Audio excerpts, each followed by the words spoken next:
Hi again.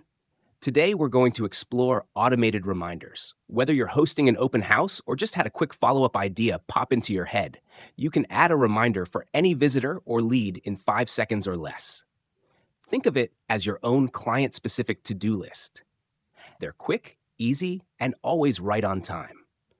You choose the schedule, future date, and time, and when that moment arrives, the reminder will show up in your email automatically. Let's dive in. First, let's look at our visitors. Right in the middle of each visitor's record, you'll see the reminder button.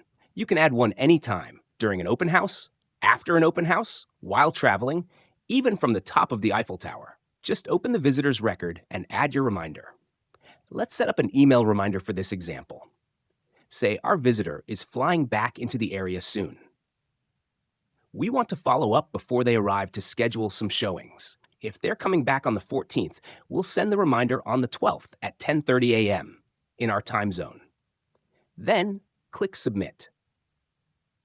Now the reminder is saved.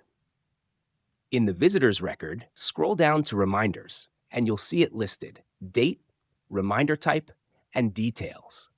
When the scheduled date and time arrive, you'll get an email with the reminder details, just like what you see on screen here. And that's it. Automated reminders are quick, simple, and powerful. They'll help you follow up better, nurture more leads, and ultimately close more deals. Thanks for watching.